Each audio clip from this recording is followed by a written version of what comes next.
Je voulais d'abord remercier l'École normale supérieure d'avoir organisé cette journée commémorative, que je trouve vraiment importante. Je remercie Frédéric Worms, son directeur adjoint, donc de l'avoir porté à bout de bras, et de dire que je suis en plus très, très content de retrouver Jean-Louis Alperin, mon collègue juriste, pour partager cette matinée. Lorsque Jacques Derrida et Jürgen Habermas acceptèrent de répondre à quelques questions dans les semaines qui suivirent les attentats du 11 septembre 2001, qui stupéfièrent le monde, comme nous ont stupéfait, sidérés ceux du mois de janvier et du 13 novembre dernier, ils n'imaginaient pas que, moins de 15 ans plus tard, leurs lecteurs seraient confrontés à nouveau à une épreuve similaire à celle qu'ils décrivaient et tentaient d'analyser. Il y a sans doute de nombreux points qui distinguent les attaques entre elles. Le contexte géopolitique n'est pas le même, les acteurs, à commencer par les acteurs des attentats, et les forces en présence ont changé. Mais il n'est pas interdit de se demander, comme le faisaient de façon différente Habermas et Derrida à l'avance, en s'avançant sur l'avenir, et vous verrez qu'il sera beaucoup question de l'avenir dans ce que je vais tenter d'exposer aujourd'hui. Il n'est pas interdit de se demander, comme le faisaient de façon différente Habermas et Derrida, si ce qui s'est produit le 7 et le 9 janvier dernier de l'année passée et le 13 novembre dernier n'est pas lié directement aux attentats d'il y a 15 ans, et de quelle nature est le lien qui les rattache. Il n'est pas interdit de se le demander comme eux-mêmes le faisaient en s'interrogeant sur l'événement et sur la possibilité d'y voir une césure, une coupure, un changement d'époque, une rupture. Voici notamment ce que Habermas répondait à Giovanni Boradori, qui lui demandait s'il considérait que le 11 septembre constituait un événement sans précédent, de nature à modifier radicalement la perception que nous avions de nous-mêmes. Je cite Habermas, « Il se peut », donc c'était dans les semaines qui ont suivi le 11 septembre, il y a à peu près 15 ans, pas tout à fait. Il se peut, écrivait Habermas, qu'on puisse dans quelque temps faire remonter certains développements importants au 11 septembre. Mais nous ne savons pas pour l'instant lequel des nombreux scénarios esquissés se jouera à l'avenir. La coalition contre le terrorisme, même si elle est fragile, habilement mise en place par l'administration américaine, pourrait, dans le meilleur des cas, favoriser le passage du droit international classique à un ordre juridique cosmopolitique. Eh bien, ce chemin du 11 septembre 2001 jusqu'aux attentats du mois de janvier et du mois de novembre dernier, nous allons le faire en questionnant notamment, ce sera l'un de mes fils conducteurs, la dimension théologico-politique des attaques terroristes. Dimension théologico-politique dont il est beaucoup question à l'École normale cette année à travers le séminaire de Gilles Kepel sur violence et dogme. Donc nous le ferons en questionnant la dimension théologico-politique des attaques terroristes. Je vais pour cela m'appuyer essentiellement sur le texte de Derrida, beaucoup plus développé, beaucoup plus fourni que celui d'Habermas, tout en convoquant régulièrement malgré tout quelques remarques d'Habermas, pour ouvrir quelques pistes de réflexion. Donc pour que ce soit plus facile à suivre, je vais vous proposer 10 pistes de réflexion que je vais numéroter de 1 à 10. La première piste, et je vais en plus les intituler. La première piste, je l'intitulerai la répétition compulsive des dates. 9/11, 9/11, le 11 septembre. Et désormais le 7 et le 9 janvier, enfin le 13 novembre. Ce sont des dates que, du jour où l'événement a eu lieu, nous ne pouvons éviter des années durant de répéter compulsivement. Dans les temps qui suivent immédiatement l'attentat, nous ne savons même pas faire autrement. Et lorsque nous commémorons aujourd'hui cette date, même si nous tentons de greffer des éléments d'analyse sur le rappel des dates, nous sommes encore pour partie dans cette compulsion de répétition. Comme s'il restait difficile de nommer l'événement autrement que par sa date et que nous devions commencer par avouer notre impuissance à faire autrement. Donc j'ai intitulé cette intervention aujourd'hui dans le cadre de cette journée commémorative « La philosophie face au terrorisme ». La philosophie, elle n'échappe pas au régime ordinaire de la parole qui suit un événement de cet ordre, c'est-à-dire qu'elle est aussi, elle, comme les autres, frappée par cette compulsion de répétition de la date, comme si donc il restait utile de nommer l'événement autrement que par sa date et que nous devions commencer par avouer notre impuissance à faire autrement. Voilà ce qu'écrivait Derrida peu de temps après le 11 septembre, dans les semaines qui ont suivi, alors qu'il était interviewé à New York. Quelque chose a eu lieu. On a le sentiment de ne l'avoir pas vu venir. Et la chose déploie indéniablement ses conséquences. Mais cela même, le lieu et le sens de cet événement restent ineffables, comme une intuition sans concept, comme une unicité sans généralité à l'horizon, sans horizon même, hors de portée pour un langage, qui avoue son impuissance, et se borne au fond à prononcer mécaniquement une date, à la répéter, comme une sorte d'incantation rituelle, un poème conjuratoire, une litanie journalistique. Donc voilà un point sur lequel nous pourrions insister, ce sera donc le premier, le fait que l'événement qui nous surprend, ce qui arrive soudainement, ce qui fait irruption dans nos vies individuelles et dans notre vie collective, nous laisse d'abord sans voix. Qu'il se dérobe à l'analyse, que les termes que nous mettons sur l'événement, les concepts que nous appliquons sont inappropriés. Et nous en avons fait l'expérience de ce caractère inapproprié. Par exemple, faut-il, et la question n'est pas tranchée, on y reviendra peut-être, faut-il, par exemple, ou ne faut-il pas parler de guerre? L'événement engendre d'abord et toujours la faillite du langage. C'est pourquoi il génère inévitablement un conflit d'interprétation, une lutte pour s'approprier sa désignation. L'événement ainsi appelle la répétition de son énonciation, comme si cela pouvait à la fois conjurer le traumatisme et dénier notre impuissance à le nommer et à le penser. Aujourd'hui, cette répétition est accrue dans des proportions considérables par la diffusion et la rediffusion en continu de ces images qui tournent en boucle et qui font partie de l'événement lui-même. J'appartiens pour ma part, comme un certain nombre ici, à une génération qui se souvient. C'est d'ailleurs très troublant pour moi parce que c'est déjà plus celle de nos étudiants, qui eux ne peuvent avoir un souvenir que plus lointain de ça. C'est-à-dire le 11 septembre 2001, nos générations s'en souviennent, nos étudiants s'en souviennent comme d'un événement de leur enfance. Et nous nous en souvenons comme quelque chose de très proche. Donc j'appartiens à une génération qui se souvient très bien des attentats du 11 septembre, et comme vous vous en souvenez, 100 fois, nous avons vu et revu se reproduire sur les écrans l'effondrement des tours du World Trade Center.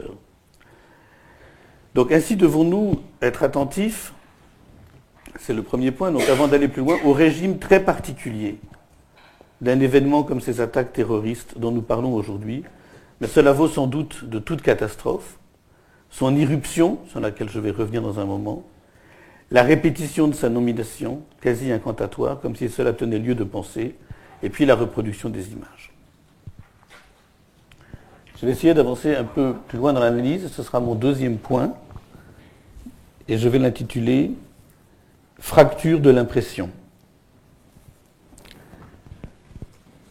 Autant dire donc, et c'est effectivement le deuxième point, que l'événement, tout événement, est fait autant de la chose même, ce qui arrive, que de l'impression, elle-même à la fois spontanée et contrôlée, que la dite chose donne, laisse ou fait. Cette impression, il faut en effet souligner d'emblée qu'elle est très organisée, elle mobilise d'emblée un dispositif à la fois politique, technique et économique. Mais il faut dire aussi que sa mondialisation, la mondialisation de l'impression, comme les images du 7 janvier, du 13 novembre et avant elle celle du 11 septembre, cette mondialisation de l'impression ne résiste pas non plus à quelques divisions. L'impression, voilà le deuxième point, ne se fait pas partout et pour tous de la même façon. Qui est impressionné par les attentats? Comment l'est-il? Qui ne l'est pas et pourquoi? Comment se divise l'impression? Non seulement à l'échelle internationale, mais également, puisque via Internet, tant de canaux, tant de chaînes sont accessibles de presque partout, à une échelle régionale ou locale. Donner droit à cette fracture de l'impression, dont les effets sont considérables. Je vais beaucoup m'attarder un peu plus tard sur ces effets. Donner droit à cette fracture de l'impression dont les effets sont considérables, c'est donc s'imposer de distinguer deux niveaux, qu'il n'est pas toujours facile de séparer. D'une part, celui du fait brut.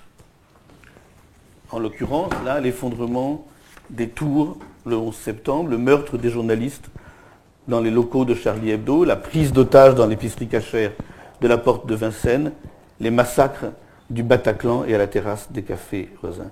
D'une part, donc, le fait brut, d'une part, celui de registre, donc deux niveaux d'analyse, d'une part, celui du fait brut, d'autre part, celui de ses impressions. Et nous verrons bientôt que, à ces deux niveaux, un troisième doit être rajouté, qui est celui de son interprétation. Et ces trois niveaux, encore une fois, bien sûr, ne se laissent pas aisément distinguer, mais le sujet de ce cours, puisqu'il s'agit d'un cours aujourd'hui, pas d'une conférence, le sujet de ce cours, c'est c'est donc la philosophie face au terrorisme. Et si je rappelle ces trois niveaux, c'est que chacun d'eux appelle, c'est au moins la thèse que je soutiendrai, chacun de ces trois niveaux appelle de la part du philosophe une intervention spécifique qui fait apparaître tous les enjeux de leur distinction. Derrida le rappelle de façon très explicite. Je cite. On peut, écrit Derrida, donc nous sommes là en novembre 2001, on peut, et je crois qu'on doit, c'est là un devoir à la fois philosophique et politique. On peut, et je crois qu'on doit, distinguer entre le fait supposé brut, l'impression et l'interprétation. Il est certes à peu près impossible, je le reconnais, de dissocier le fait brut du système qui en produit l'information. Mais il faut aller aussi loin que possible dans l'analyse. Troisième point, je vais l'intituler « Portée théologico-politique de l'événement ». Supposons que nous concentrions ces trois niveaux que je viens de distinguer en deux, celui du fait et de son impression d'une part, celui de son interprétation de l'autre. Il y a une raison supplémentaire de faire cette distinction, très importante aujourd'hui pour ces attentats précisément, aussi bien celui du 11 septembre que ceux de janvier et de novembre dernier. C'est la portée théologico-politique, si problématique, de ces attaques. Théologico-politique. Comment l'entendre? Ce n'est pas une notion simple. Comment faut-il l'entendre? Avec quelles précautions? Il y a trois raisons de se risquer, on va discuter bien sûr, trois raisons de se risquer à reconnaître aux événements dont nous parlons aujourd'hui une telle portée. La première, c'est la guerre sainte. Les usages de ce syntagme, son invocation, son appel. Tout ce qui se dit et se fait, toutes ces horreurs, tous ces crimes, tout le sang versé au nom de la guerre sainte. C'est la terreur qui se réclame et se justifie d'une mission de la foi. Nous sommes interpellés, nous sommes inquiétés par le lien obscur que nous percevons entre la violence et les dogmes, du moins une certaine interprétation, une certaine instrumentalisation du dogme. Le succès même de théories simplifiées, qui reviennent toujours, comme celle du choc des civilisations, du politologue Samuel Huntington, civilisation dont je rappellerai que de façon quasi systématique, elle justifie le choc comme une théorie dont je rappellerai que de façon quasi systématique, elle justifie le choc comme une nécessité de l'histoire par la différence des religions. Pour la théorie de Samuel Huntington, ce qui distingue les civilisations, c'est d'abord la religion. Eh bien, le succès même de cette théorie du choc des civilisations indexées à des religions différentes, est un signe de cette inquiétude. Pour le dire d'un mot, l'usage si problématique, si confus et parfois même si redoutable qui est fait et par les uns et les autres du concept de civilisation, aujourd'hui, est le plus souvent de nature théologico-politique. Tout se passe comme si les attentats du 11 septembre et tout ce qui s'en est suivi devait être interprété comme l'exemplification de ce que d'aucuns appellent si faiblement un retour du religieux au cœur de ce qui divise ou fracture l'appartenance au monde. Cette fracture, cette division de l'appartenance au monde, c'est la deuxième raison de déceler le théologico-politique au cœur du contexte politique international qui est le nôtre aujourd'hui. Pourquoi ? Eh bien parce qu'elle apparaît, cette fracture qui divise le monde, cette division, elle est interprétée comme une nouvelle configuration, sinon de la division de Carl Schmitt entre amis et ennemis, du moins de son fantasme.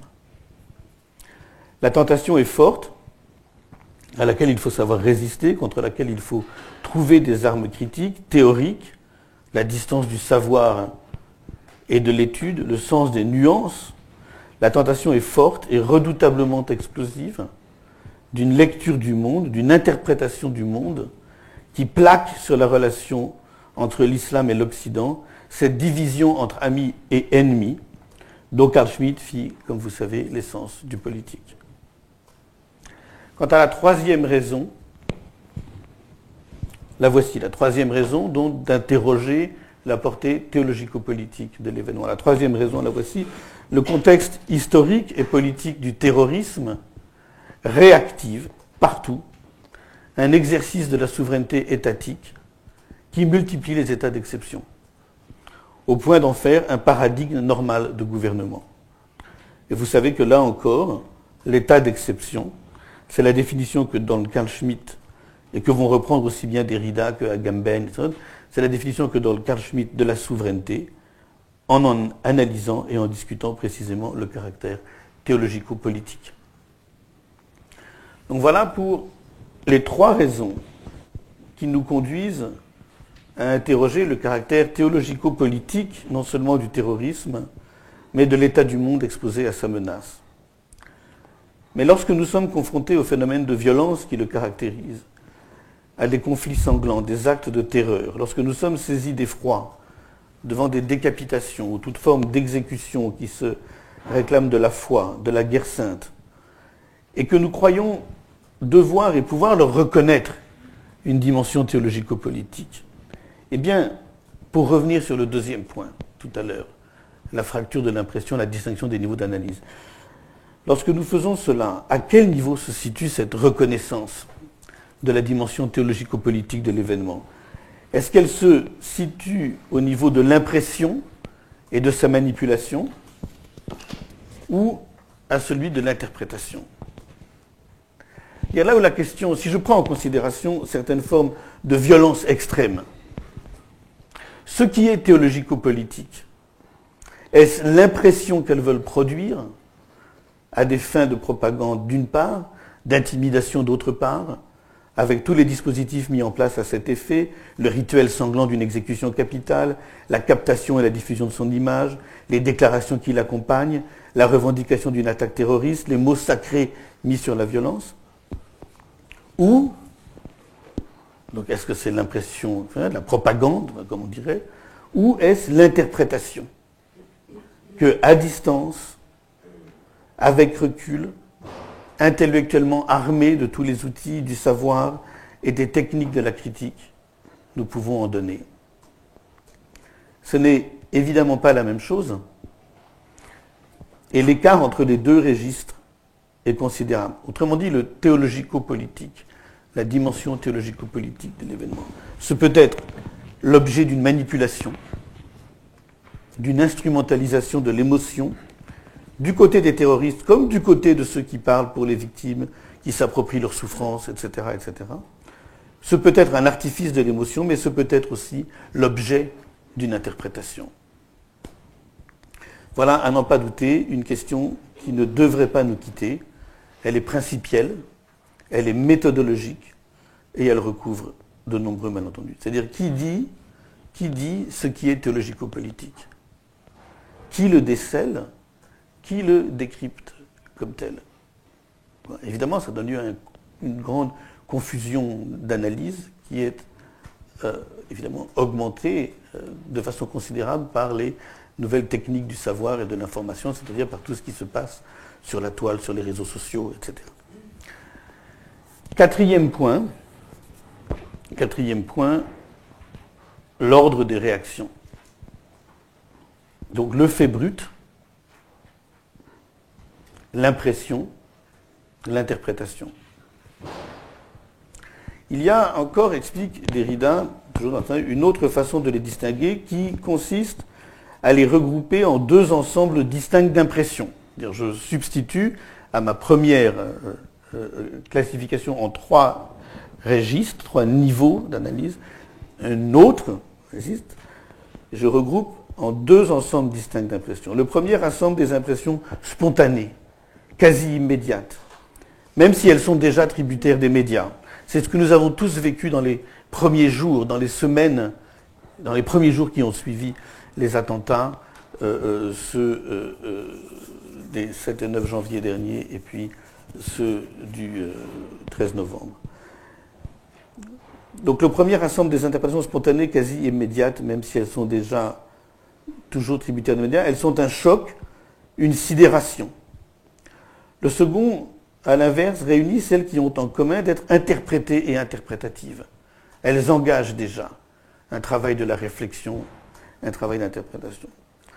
Or, s'il importe de faire une distinction entre ces deux ensembles, c'est que ces impressions appellent des réactions différentes dans un ordre qui n'est pas anodin. C'est pourquoi j'ai parlé ici de l'ordre des réactions.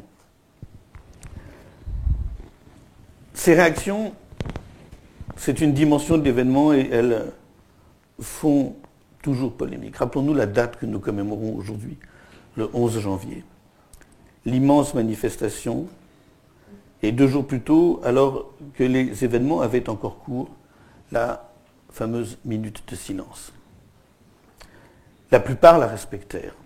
Des manifestants se comptèrent par millions, et dans la cour de l'école, et c'est pour beaucoup ici un souvenir très fort, que nous garderons, je crois, toujours, et dans la cour de l'école, ceux qui, comme moi, la fréquentent depuis plusieurs décennies, ne se souvenaient pas d'y avoir vu autant de monde, toutes catégories socio-professionnelles confondues. Mais il y eut des exceptions. Pas à l'école normale, je ne pense pas, je n'ose pas, mais il y eut des exceptions. Il y en eut dans les écoles, dans les collèges, dans les lycées, qui rajoutèrent au traumatisme une violence supplémentaire. Cette violence, il faut en analyser la nature, et elle procède toujours de l'inversion de l'ordre des réactions. Je me suis beaucoup posé la question, après ces événements du mois de janvier, si moi j'avais été devant une classe, si j'avais été devant une classe d'élèves, n'importe où, de quelque niveau que ce soit, collège, lycée, etc., avec des enfants qui refusaient de s'associer à la minute de silence. Qu'est-ce que j'aurais fait? Qu'est-ce que je leur aurais dit? Je leur aurais dit, avec les mots appropriés à leur niveau scolaire, je leur aurais parlé de cet ordre des réactions. Et cet ordre des réactions, donc, pourquoi y avait-il violence dans le fait de ne pas respecter cette minute de silence? Eh bien parce qu'elle procédait de l'inversion de l'ordre des réactions. Ce refus procédait de l'inversion de l'ordre des réactions. Il confondait la réaction qu'exige la violence meurtrière, le fait brut, son impression sidérante, sa stupéfaction horrifiée, et celle, plus d'une en réalité, qui peuvent accompagner son interprétation. Or, pour des raisons qui sont éthiques, avant même d'être politiques, le fait brut, la violence meurtrière, l'assassinat de quiconque, voilà ce que j'aurais dit à des élèves si j'avais été devant une classe, ce que j'aurais essayé de faire entendre. Pour des raisons qui sont éthiques avant même d'être politiques, le fait brut, la violence meurtrière, l'assassinat de quiconque n'appelle qu'une seule réaction, première, universelle, une réaction qui ne supporte aucune compromission, aucune tergiversation, aucun calcul. Une réaction qui est double, qui est doublement inconditionnelle. c'est l'indignation devant la tuerie et la compassion pour les victimes. Elle précède en droit toute interprétation, toute explication, de quelque ordre qu'elle soit, toute analyse sociologique, historico-politique. L'indignation devant la tuerie et la compassion pour les victimes ne se discutent pas. Elles ne font pas l'objet d'une délibération, du moins ne le devraient-elles pas. Eh bien, je crois que c'est cet impératif inconditionnel qu'oublièrent ceux et celles qui refusèrent de respecter la minute de silence. Et cela revenait à court-circuiter l'ordre des réactions. Cela revenait à passer directement au second ordre, celui de ces impressions que Derrida appelle interprétées et interprétatives, qui peuvent être, elles, d'ordre conflictuel, qui peuvent faire rentrer 1001 éléments d'analyse.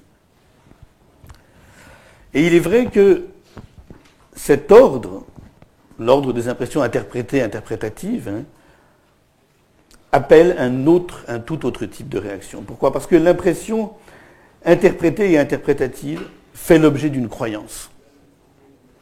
Elle fait l'objet d'une croyance et de plus d'une croyance, en vérité. Nous croyons telle interprétation de l'événement comme étant plus juste et nous usons de tous les arguments pour justifier cette préférence. Cet ordre, celui de l'interprétation, il est aussi nécessaire que le premier. Mais il est contradictoire, conflictuel, là où le premier exige l'unanimité. Et il ne vient pas dans le même temps. Cette différence entre les deux ordres, les deux ordres de réaction que j'essaye ici de distinguer, cette différence entre les deux ordres, c'est une source de malentendus constante. Et parfois aussi une blessure et une souffrance.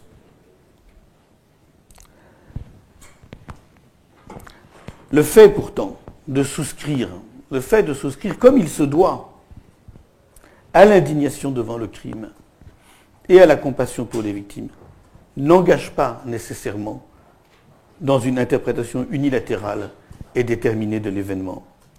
Cela n'exclut pas notamment que soit ensuite, et ce n'est pas le même temps, que soit ensuite produit toutes sortes d'éléments causaux empruntés à telle et telle science humaine, et c'est là qu'elle rentre aussi, à ce moment-là, en l'histoire, la géopolitique, la sociologie, etc.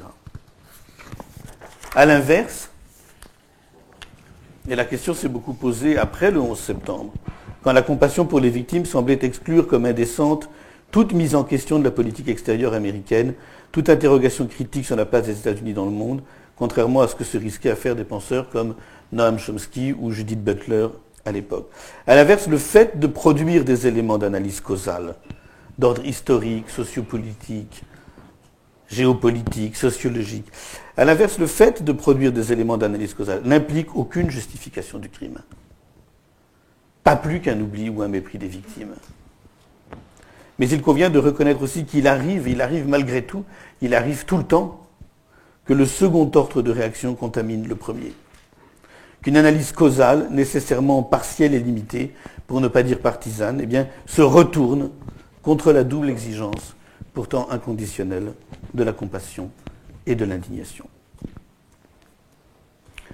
D'où sans doute, pour commencer à répondre de l'intitulé de ce cours, la philosophie face au terrorisme, la responsabilité du philosophe, qui devrait être aussi bien de prendre garde à la précipitation des interprétations, celle-là même qui s'empresse de capter les impressions, à plus forte raison quand elles sont constitutives d'un traumatisme, que de veiller à l'inverse, à ce que l'émotion ne soit pas l'arme d'une censure, suspendant toute réflexion et interdisant toute interprétation, de rappeler enfin, encore une fois, et je crois que ça fait partie de la responsabilité du philosophe, de rappeler encore une fois que la condamnation du crime ne souffre aucune concession, aucun attendu, rien qui puisse s'apparenter à un consentement déguisé.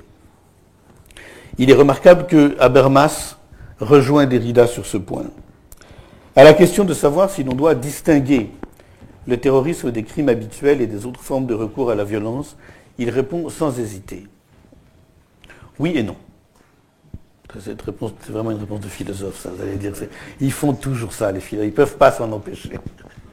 Oui et non. Du point de vue moral, oui et non. Du point de vue moral, un acte terroriste, quels que soient ses mobiles et quelle que soit la situation dans laquelle il est perpétré, ne peut être excusé en aucune façon. Rien n'autorise qu'on tienne compte des finalités que quelqu'un s'est données pour lui-même pour ensuite justifier la mort et la souffrance d'autrui. Toute mort provoquée est une mort de trop. Toute mort provoquée est une mort de trop. Mais d'un point de vue historique, continue Habermas, le terrorisme entre dans des contextes bien différents de ceux dont relèvent les crimes auxquels a affaire le juge pénal. Et vous voyez invisiblement ce que fait Habermas ici, c'est précisément de distinguer les deux niveaux de réaction qui sont aussi bien indispensables l'un que l'autre. Cinquième point. Donc voilà, en plus ça vous permet de voir si j'en ai encore pour très longtemps, parce que j'en ai 10. Donc cinquième point, voilà, donc on peut considérer qu'on est presque à mi-chemin, pas encore tout à fait. Cinquième point, le caractère incompréhensible de l'événement. Ce qui est en jeu, donc, c'est d'abord le caractère incompréhensible de l'événement. Dans le fond, tout se joue ici entre deux exigences complémentaires. La première est de ne pas s'imaginer avoir d'emblée tout compris. Il y a toujours une précipitation des interprétations, des jugements, etc. La première est de ne pas s'imaginer avoir d'emblée tout compris, de ne pas imposer donc à l'événement une grille de lecture qui le fait à l'avance entrer dans les cadres d'une identification, d'une description et d'une interprétation qui met un terme à la réflexion. La seconde est de ne pas renoncer pour autant au désir de comprendre, mais de comprendre précisément sans se satisfaire de ces cadres déterminés. Il s'agit en d'autres termes de rendre droit à ce qui dans l'événement vient bouleverser tous nos cadres de pensée. Et de cette nécessité, la Vox Populi a une intuition. La Vox Populi a une intuition lorsqu'elle répète à tout va, comme nous le faisons nous-mêmes, avec la certitude que ce n'est pas rien de le dire, qu'il y aura un avant et un après, que plus rien désormais ne sera comme avant. Si plus rien ne sera désormais comme avant, c'est qu'on ne peut pas précisément faire rentrer ce qui vient d'arriver, l'événement, dans un cadre d'interprétation préconstitué. Revenons au 11 septembre. Ce que souligne Derrida avec insistance, c'est que le 11 septembre se caractérise par ceci, que l'événement atteint également tout le système d'interprétation, toute la logique, toute la rhétorique, tous les concepts qui sont censés nous permettre d'en comprendre et d'en expliquer l'irruption. Ce qui a été touché, précise Derrida, le 11 septembre, et nous devons évidemment nous demander si c'est la même chose avec les attentats du 7 et du 9 janvier et ceux du 13 novembre dernier. Ce qui a été touché, précise-t-il, c'est l'appareil conceptuel, sémantique, herméneutique, si vous voulez, c'est une citation. L'appareil conceptuel, sémantique, herméneutique, si vous voulez, qui aurait pu permettre de voir venir, de comprendre, d'interpréter, de décrire, de parler, de nommer le 11 septembre, et, ce faisant, de neutraliser le traumatisme, de l'amortir dans un travail de deuil. Pourquoi c'est pas éteint ce truc-là ? Pour répondre à cette question, il faut entrer plus avant dans l'interprétation. Pardon. Donc pouvons-nous dire la même chose des attentats de janvier 2014 et du mois de novembre dernier ? Sommes-nous encore confrontés à un événement dont on ne sait pas dire ce que c'est, en dépit de notre impression contraire ?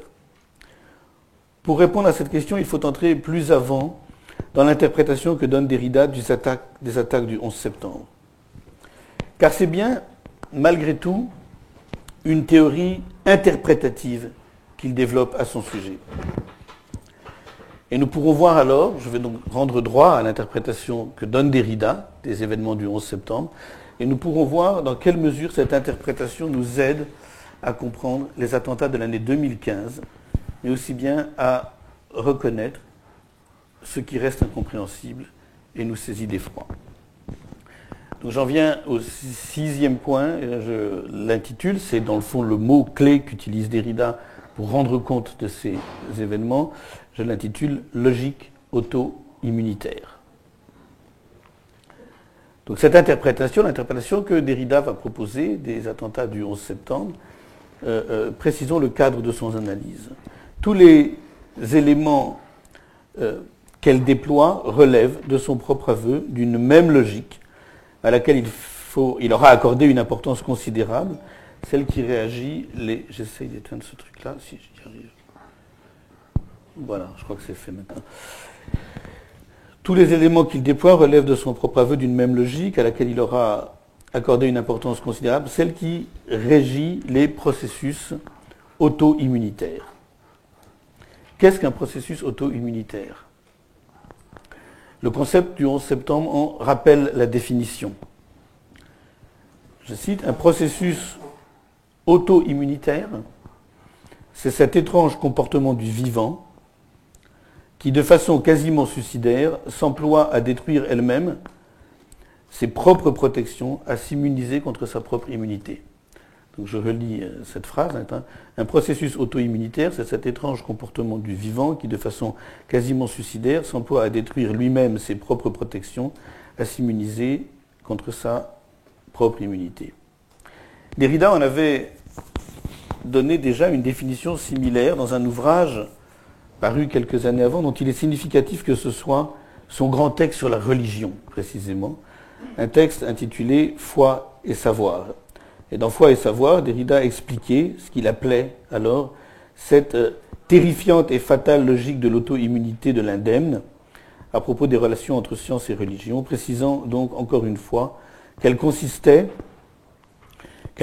pour un organisme vivant à se protéger contre son autoprotection en détruisant ses propres défenses immunitaires. Alors revenons maintenant au 11 septembre, sans perdre de vue les 7 et 9 janvier ainsi que le 13 novembre. Pour Derrida, il y a 3 processus auto-immunitaires, 3 symptômes d'auto-immunité suicidaire à l'œuvre dans les attaques du 11 septembre, aux États-Unis et dans leurs conséquences partout dans le monde. Et évidemment, nous essaierons de voir dans quelle mesure il concerne aussi les attentats de l'année 2015 à Paris. Le premier tient au fait que les États-Unis,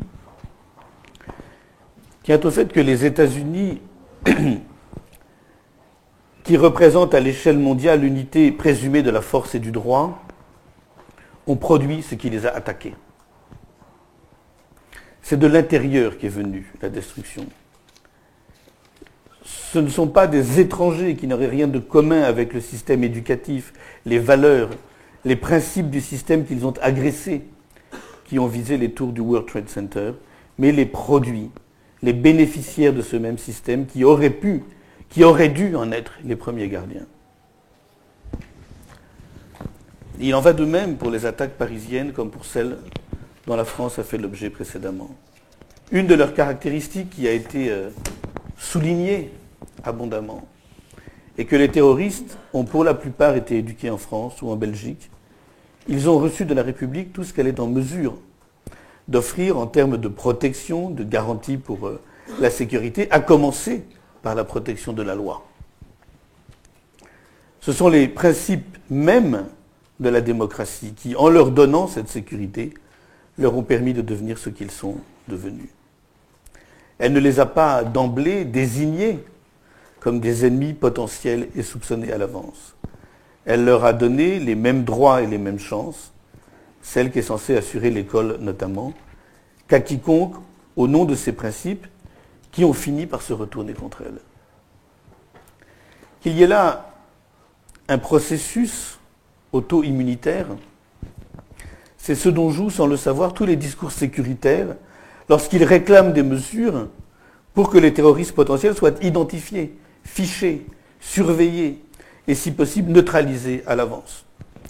Le fameux fichier S dont on a tant parlé n'a pas d'autre signification. Il se veut une prévention supplémentaire que certains voudraient radicale contre ces ennemis de l'intérieur qui reposent sur leur détection. Mais c'est aussi le sens de cette déchéance de nationalité étendue aux binationaux qui provoque tant de débats. Si l'on essaie de saisir la logique qui inspire une telle mesure, il est clair qu'elle a pour objet de faire perdre les bénéfices de la nationalité à ceux et celles qui ont retourné ces bénéfices en atout pour attaquer de l'intérieur la nation qui les leur a accordés. Comme s'il n'y avait rien de plus urgent d'un point de vue symbolique que de faire de ces ennemis intérieurs identifiés comme tels des ennemis extérieurs. Tout ceci s'entend, mais il n'est pas sûr qu'alors, comme nous allons le voir dans un instant, les démocraties ne fassent pas autre chose, et c'est tout l'enjeu du débat, que de dupliquer la logique auto-immunitaire. Comme si tout ce qu'on pouvait faire pour la contrer, pour en stopper le processus, revenait à la renforcer. Donc voilà pour le premier symptôme auto-immunitaire, c'est-à-dire le fait que ce sont des ennemis de l'intérieur. Le second n'a pas moins d'importance. Il tient au fait capital que la blessure ouverte par la terreur est une blessure ouverte devant l'avenir et non devant le passé. L'événement, et Derrida évidemment ne pouvait imaginer combien les faits lui donneraient dramatiquement raison, et je ne le pouvais moi-même en relisant déjà ces textes pour les besoins de plusieurs interventions publiques après le 7 janvier,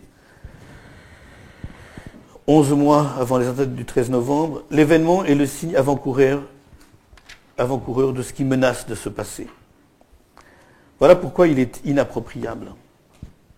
Ce ne sont pas le présent ni le passé qui déterminent son caractère inappropriable. Donc le fait qu'il résiste à toute compréhension, le fait qu'il défie les pouvoirs de l'imagination. Ce ne sont pas le présent ni le passé, mais bien son avenir. Le texte de Derrida, comme les événements du 11 septembre, ont plus de 14 ans. Et ce qui est surprenant, et ce qui est même assez troublant, ce n'est pas qu'il semble prémonitoire, mais que la logique que son analyse met au jour paraît s'être confirmée d'année en année. Et c'est ce que nous disons intuitivement lorsque nous répétons, depuis encore plus cette année, encore plus cette année, lorsque nous répétons que nos générations, la mienne, la vôtre, plus encore, et sans doute même au-delà, celle de nos enfants, vont devoir vivre avec le terrorisme. Ce que nous répétons, c'est effectivement que nous sommes attentifs à la temporalité de ces événements, c'est-à-dire au fait que ces événements sont portés par une logique qui vient de l'avenir. Écoutez plutôt les deux passages qui suivent. Ils nous en disent long sur la temporalité de ces événements avec lesquels donc nous savons depuis maintenant quelques mois que nous devons apprendre à vivre. Donc je cite Derrida. Il s'agit d'un trauma et donc d'un événement dont la temporalité ne procède ni du maintenant présent ni du présent passé, mais d'un imprésentable avenir, en deux mots, avenir. Une arme blesse et laisse à jamais ouverte une cicatrice inconsciente. Mais cette arme est terrifiante, parce qu'elle vient de l'avenir.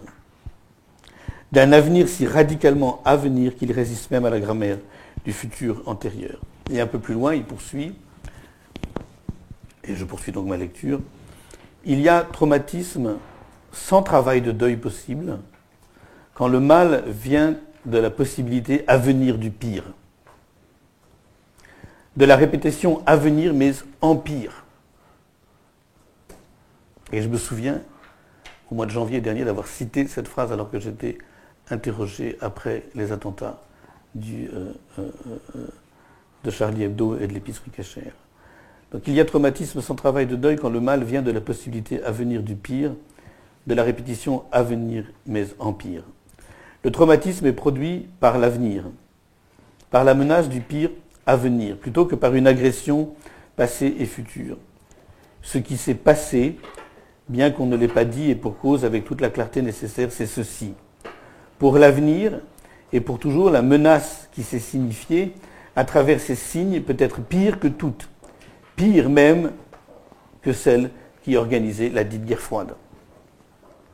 Donc la logique auto-immunitaire ici, la logique auto-immunitaire dans ce cas précis, tient au fait que tout ce qui aura été fait pour assurer l'ordre du monde, en mettant fin à la guerre froide, aura produit une menace anonyme, imprévisible, autrement plus redoutable encore. La fin de la guerre froide, écrit Derrida, aura sécrété cette menace absolue.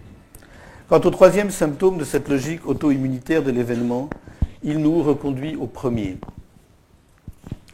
Il concerne ce que l'auteur du concept du 11 septembre, Derrida donc, appelle le cercle vicieux de la répression. C'est un point évidemment capital.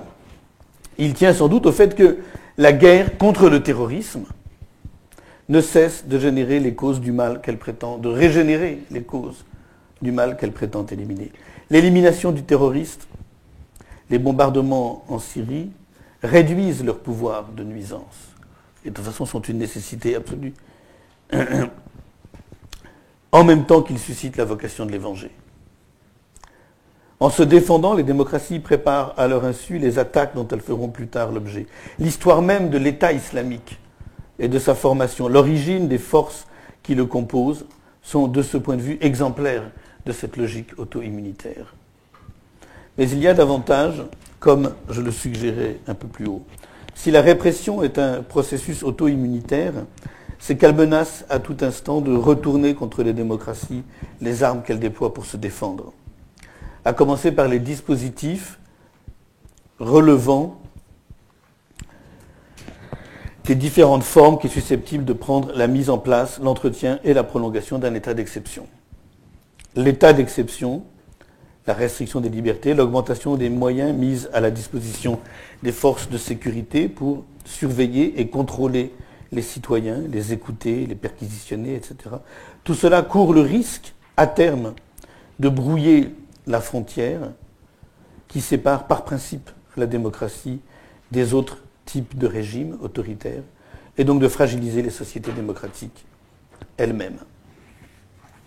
Donc voilà donc 3 symptômes de ce processus auto-immunitaire que Derrida, dès les semaines qui ont suivi les attentats du 11 septembre, repérait dans la façon, pas seulement dans les attentats eux-mêmes, mais dans la façon dont ils s'inscrivaient dans l'histoire des démocraties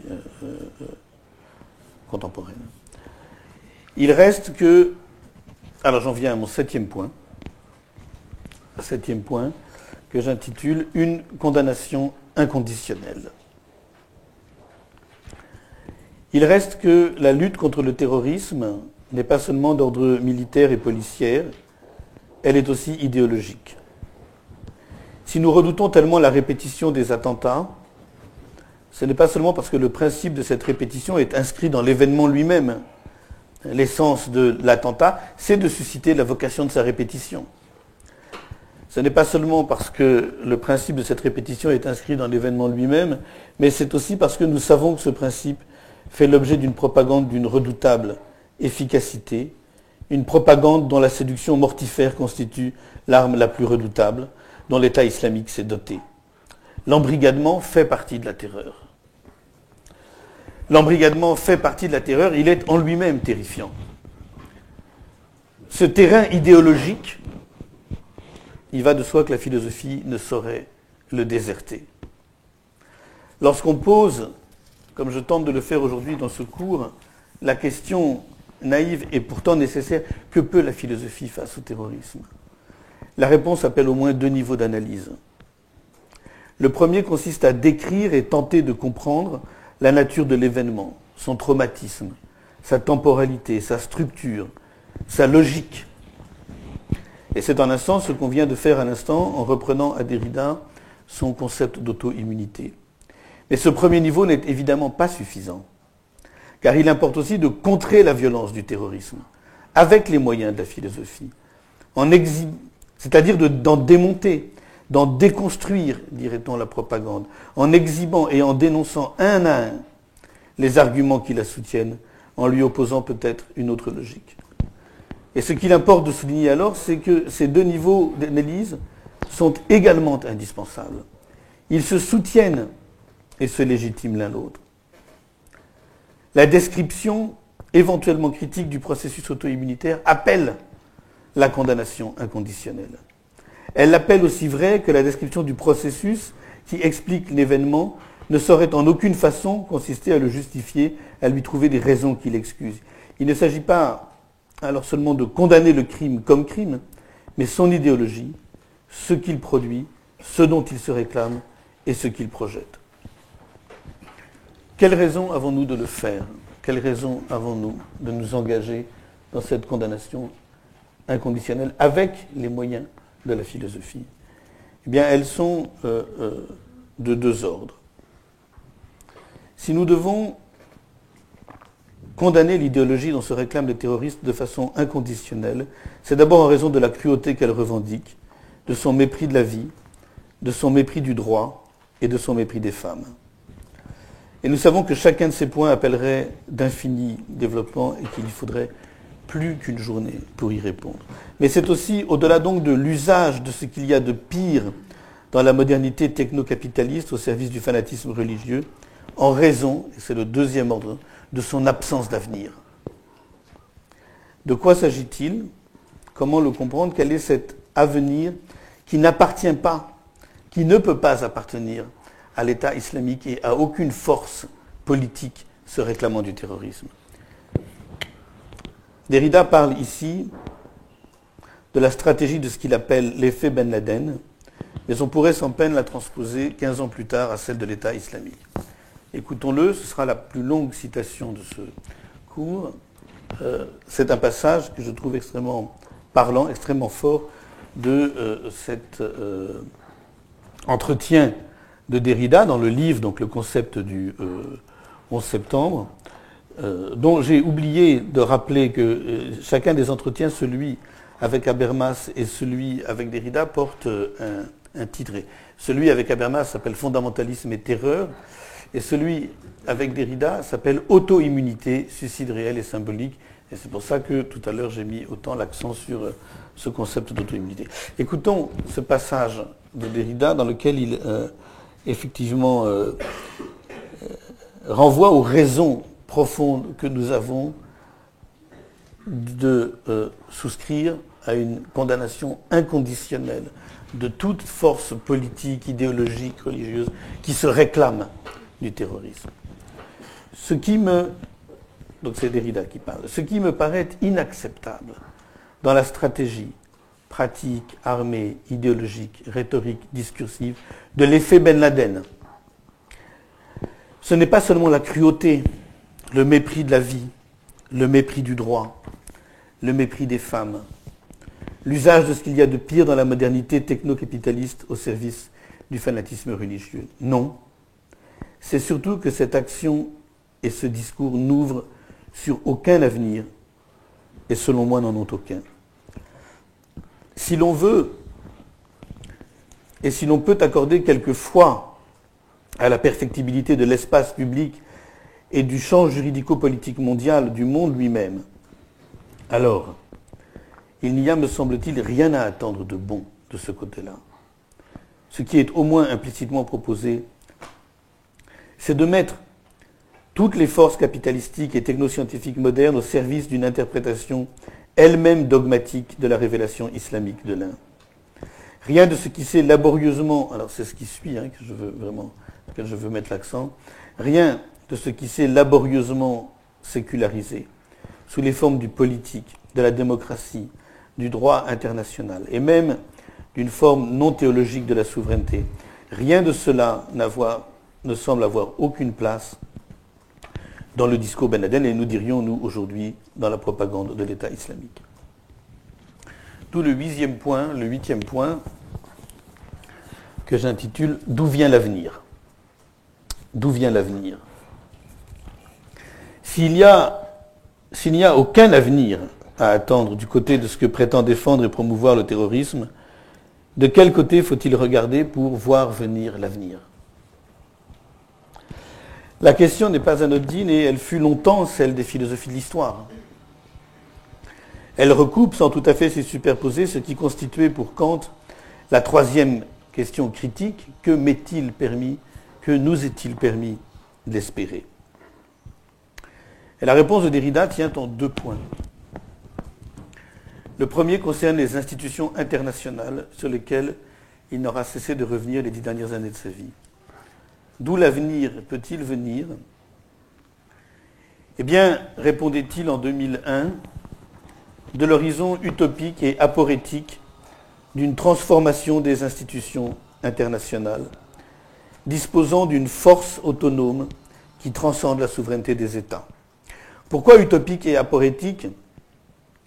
Parce qu'elle implique qu'au-delà d'une souveraineté État-nationale, voire démocratique, dont les fondements ontothéologiques doivent être déconstruits, on reconstitue néanmoins une nouvelle figure, je cite, une nouvelle figure, non nécessairement étatique, de souveraineté universelle, de droit absolu, disposant de toute la force autonome dont il a besoin. L'avenir, en deux mots, d'une telle souveraineté, c'est, explique Derrida, l'objet d'une croyance. Utopique peut-être, mais nécessaire. Je persiste à penser, écrit-il, que c'est la foi en la possibilité de cette chose impossible et en vérité indécidable du point de vue du savoir, de la science et de la conscience qui doit commander toutes nos décisions.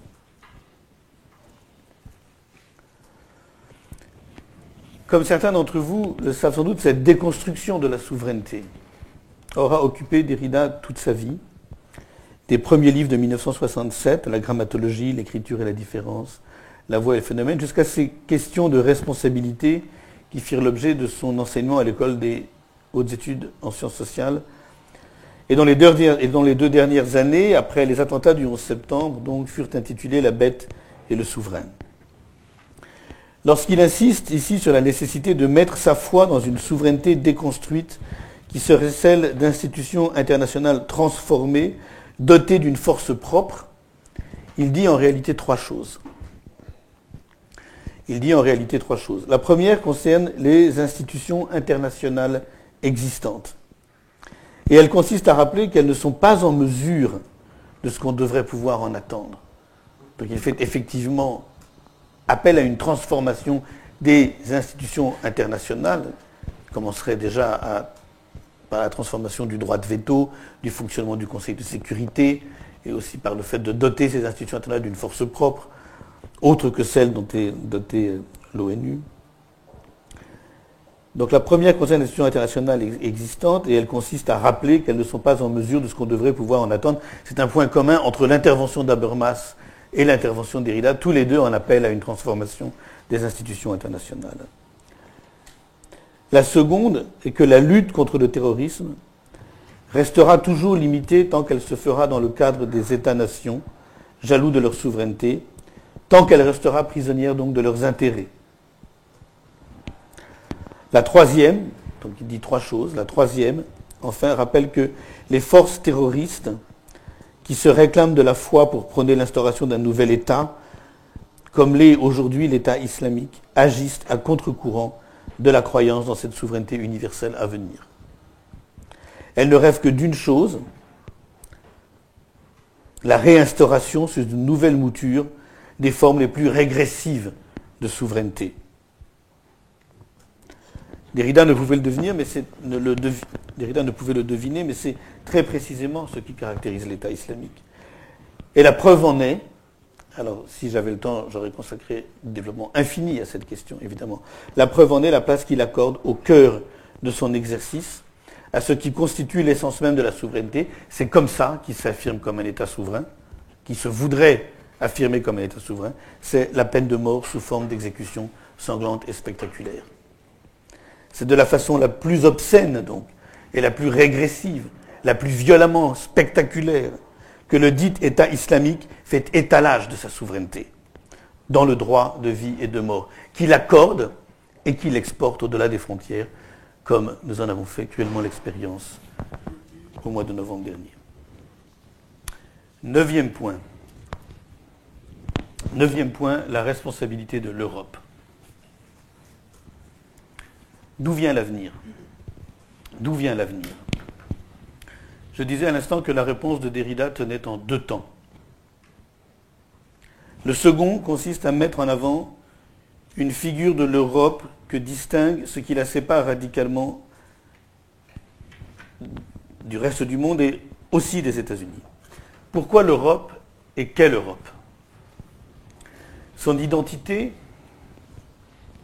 dont il est question parfois le jeudi, dans les jeudis des actes, l'Europe, son identité est, comme vous savez, une question redoutablement complexe, et Derrida est de ceux qui auront largement contribué à en déconstruire quelques-unes des figures les plus éminentes, à commencer par sa figure téléologique, telle que Husserl, entre autres, l'aura déployée dans la crise des sciences européennes.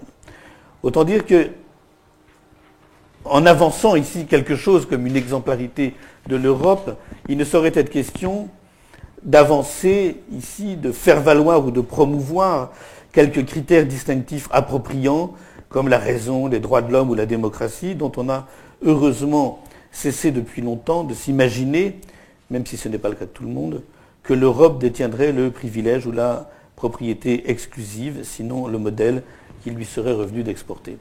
Non, si l'Europe est rappelée ici au titre d'une, je cite Derrida, déconstruction nécessaire pour la transformation à venir, c'est en raison, et c'est un point évidemment capital, c'est en raison d'une expérience qui la caractérise.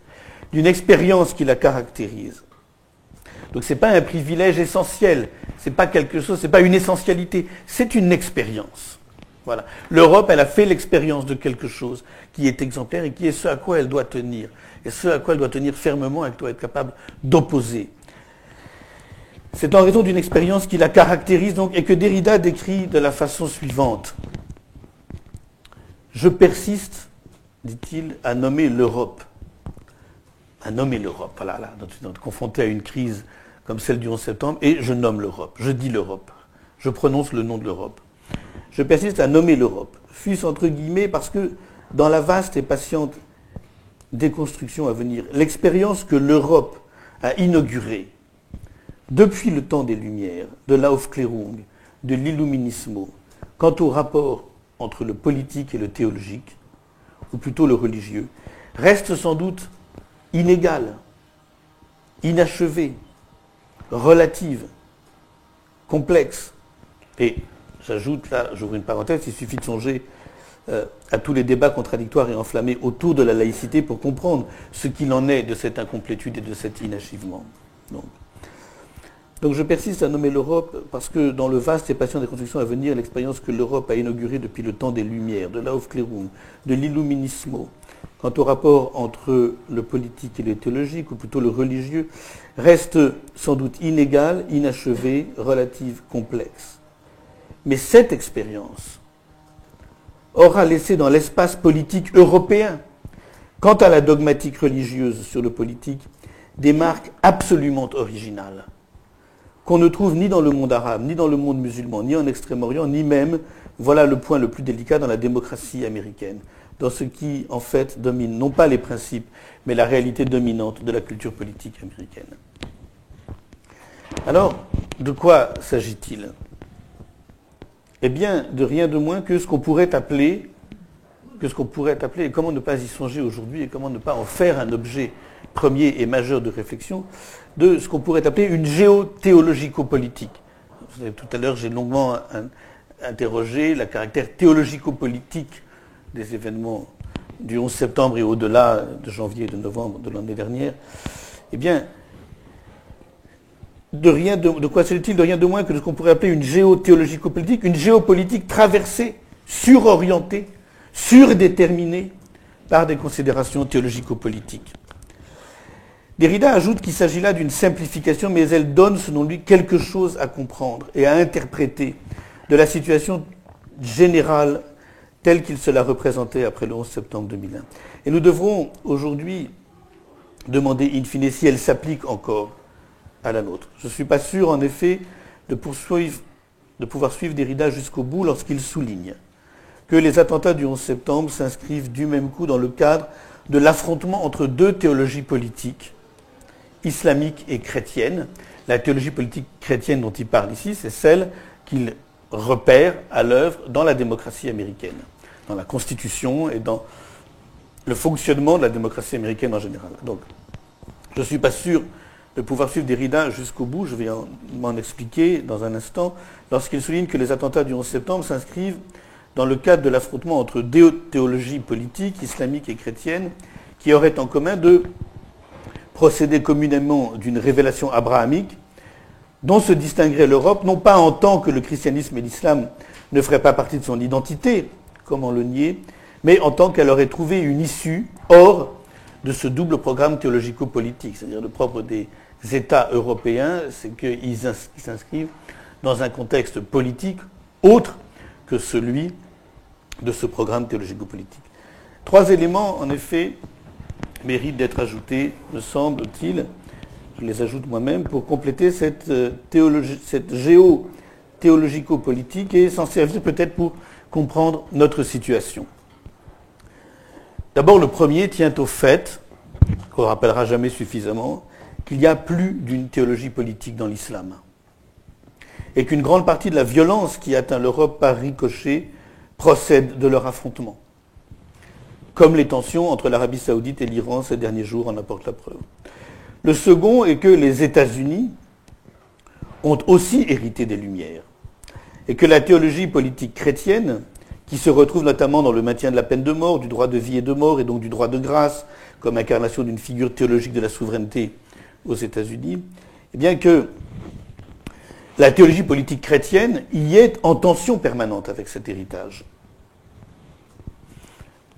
Donc on ne peut pas reconduire les États-Unis à une théologie politique chrétienne de façon exclusive et unilatérale. Et puis quant au troisième, il est évidemment capital, et Derrida ne pouvait pas pressentir à l'avance l'importance qu'il prendrait. Il tient au fait qu'il décrit très précisément notre situation actuelle, dans lequel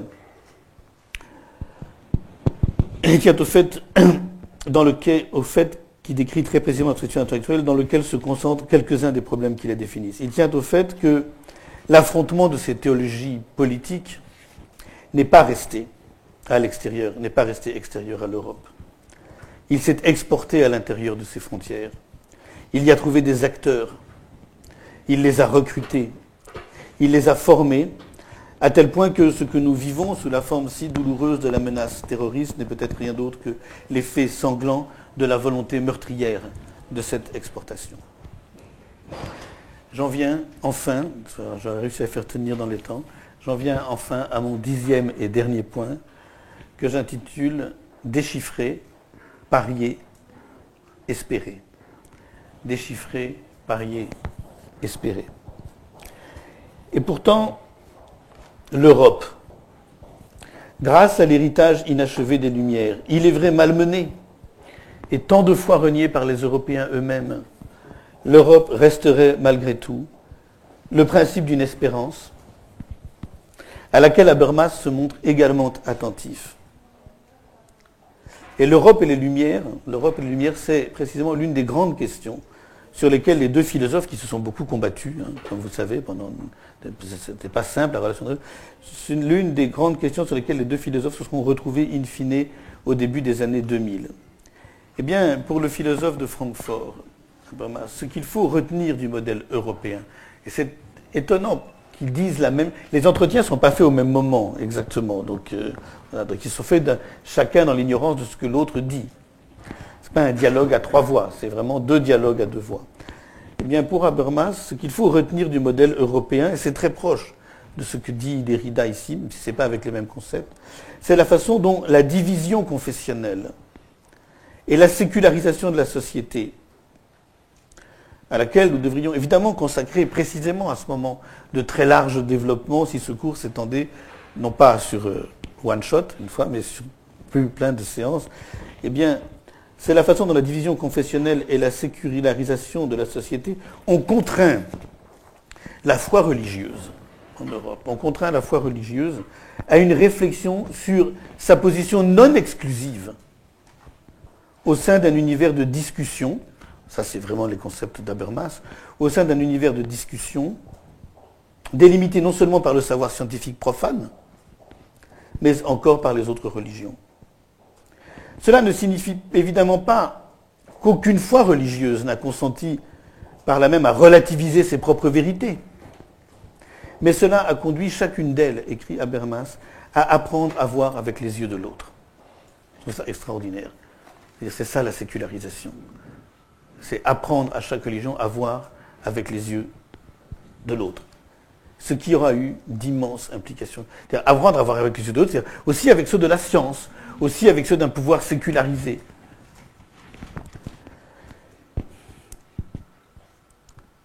Ce qui aura eu évidemment d'immenses implications politiques. Je cite Habermas, quand même, au moins, un petit peu. Les croyants peuvent désormais, comprendre pourquoi ils doivent, pour imposer leurs croyances, renoncer à la violence, et singulièrement à la violence d'État.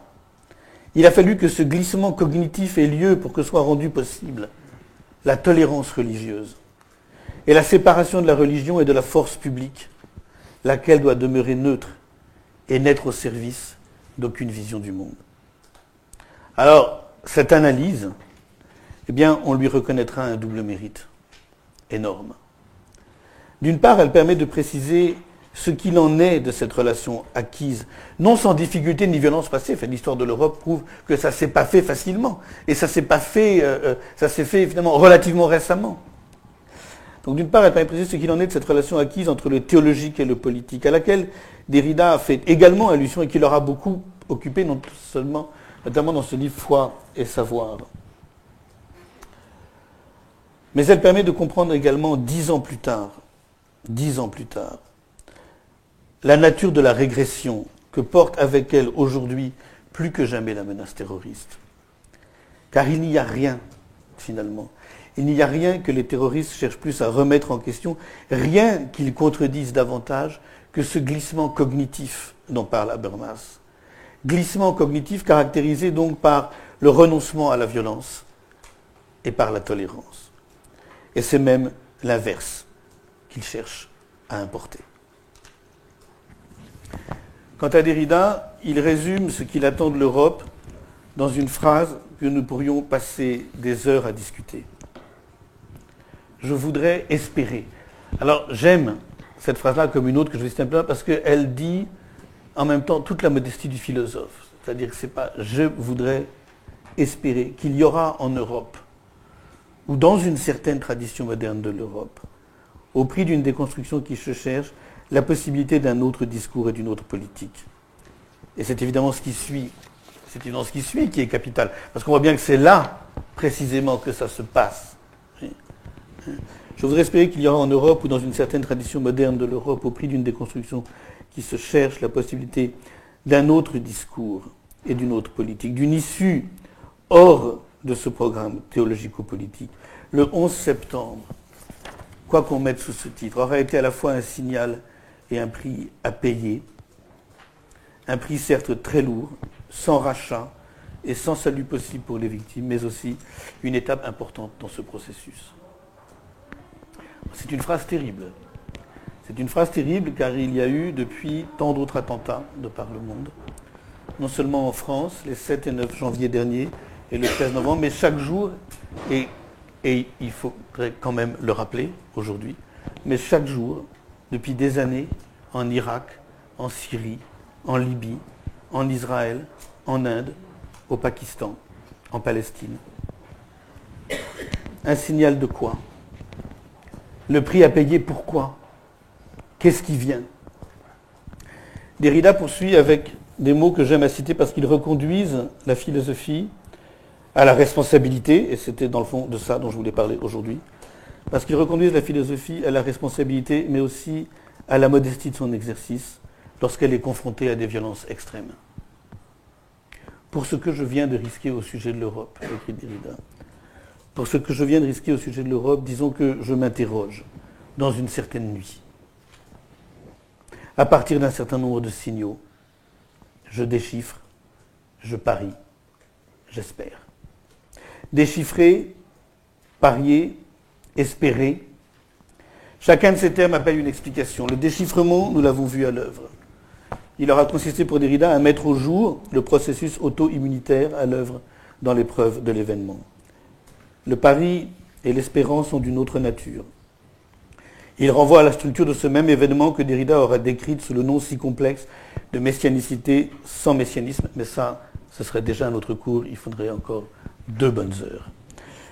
Disons ce qu'il signale qui est la chose suivante, à savoir qu'il n'y a d'événements déchiffrés que reconduit à ce qui lui vient de l'avenir, qui tient autant à ce qui se promet en lui qu'à la menace dont il est porteur. Voilà, je crois que je vais m'arrêter là pour aujourd'hui. Merci de votre attention.